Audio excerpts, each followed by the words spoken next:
Bonjour à tous. Dans cette capsule, on vous présente les principaux éléments de la recommandation du conciliateur qui concernent le temps supplémentaire et les congés.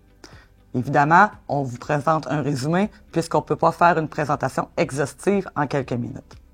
Parlons d'abord de la question du temps supplémentaire. Actuellement, les salariés détentrices d'un diplôme universitaire sont seulement payés en temps supplémentaire après avoir effectué une semaine de 40 heures, sauf dans les centres 24/7 où elles le sont à compter de 37h30. Par contre, si la recommandation du conciliateur est adoptée, les salariés des centres d'activité ouverts 7 jours sur 7, ainsi que ceux visés par la prime spécifique de soins critiques, seraient également payés en temps supplémentaire à compter de 37h30. On parle ici du bloc opératoire incluant la salle de réveil, des centres mère-enfant et de l'hémodynamie.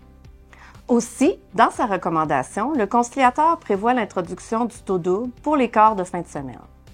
En respectant certaines conditions, les professionnels en soins effectuant un quart complet en temps supplémentaire la fin de semaine, dans un centre d'activité 24/7, verraient leur salaire majoré au taux double plutôt qu'au taux et demi. Et celles qui effectuent des quarts de 12 heures et qui acceptent de travailler 4 heures de plus en temps supplémentaire seraient aussi admissibles au taux double, et ce, en respectant les mêmes conditions.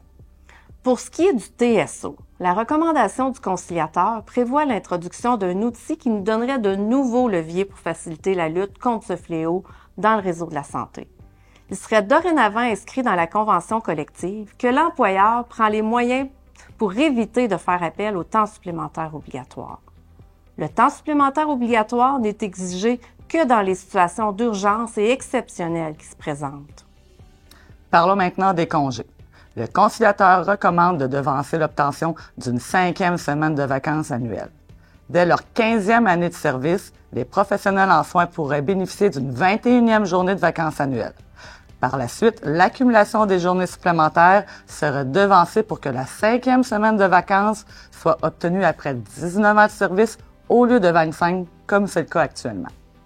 La recommandation du conciliateur prévoit aussi l'augmentation du nombre de congés pour motifs personnels qui passerait de 3 à 6 par année. Les modalités actuelles continueraient de s'appliquer, c'est-à-dire que l'employeur devrait être avisé 24 heures à l'avance et qu'il ne pourrait refuser sans motif valable. Pour les congés de maladie, il n'y aurait pas de changement et leur nombre demeurerait à 9,6 jours de maladie par année. En ce qui concerne les visites médicales pour un suivi de grossesse, une journée de congé serait ajoutée. Ainsi, une professionnelle en soins enceinte aurait droit à une journée supplémentaire pour effectuer ses suivis médicaux, portant le nombre de congés de 4 à 5. Voilà donc le résumé de la recommandation du conciliateur sur le temps supplémentaire et les congés. On compte sur vous pour participer à vos assemblées générales locales. C'est le meilleur lieu pour en savoir davantage et pour poser vos questions à vos représentantes syndicales.